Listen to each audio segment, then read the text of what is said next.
अब friends, how nutrients are replenished in the soil. अब जो सॉइल में जितने न्यूट्रिएंट्स गायब हो जाते हैं, चले जाते हैं या प्लांट ले लेता है, वो रिप्लेनिश कैसे होते हैं। अगर रिप्लेनिश नहीं होंगे तो सॉइल तो एक बार के बाद ही ख़राब हो जाएगी ना।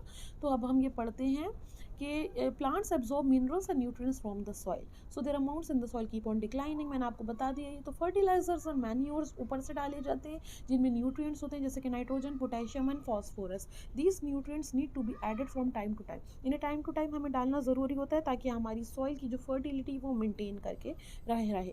We can grow plants and keep them healthy if we can fulfill the nutrient requirement of plants. Usually crop plants absorb a lot of nitrogen and the soil becomes deficient in nitrogen. कई बार कोई कोई crop plant क्या होता है, ज़्यादा nitrogen को absorb कर लेता है और इस वजह से सॉइल के अंदर जो है डिफिशियंट हो जाता है nitrogen. You learn that through that though nitrogen gas is available in plenty, plants cannot use it in the manner they use carbon dioxide, so they need nitrogen in a soluble form। ठीक है, तो friends पता है nitrogen बहुत सारा है हवा में, एयर के अंदर, लेकिन उनको डायरेक्टली नहीं लिया जा सकता है, तो उसको एक सोल्यूबल फॉर्म में कन्वर्ट करना ज़रूरी होता है। एक बैक्टीरियम जिसका नाम है rhizobium can take atmospheric nitrogen and convert it into a usable form. ये राइजोबियम क्या है, किस चीज़ के लिए रिस्पॉन्सिबल है, तो जो हवा में है ये नाइट्रोजन हमारे पास, उसको कन्वर्ट कर देगा ये एटमॉस्फेरिक नाइट्रोजन को किसमें, यूजेबल फॉर्म में।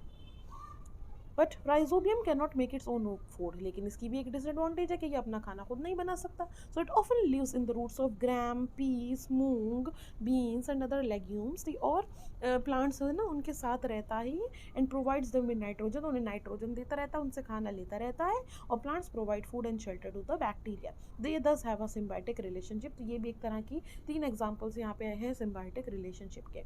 This association is of great significance for the farmers. They can reduce the use of nitrogen and fertilizer. तो इससे क्या होता है, वो राइजोबियम को ही से सारा काम ले लेते हैं और उन्हें नाइट्रोजनस फर्टिलाइजर लगाने की ज़्यादा ज़रूरत नहीं होती है। Where leguminous plants are grown. So most of the pulses are obtained from leguminous plants. In this chapter you learn that most of the plants are autotrophs, only a few plants are parasitic or saprotrophic.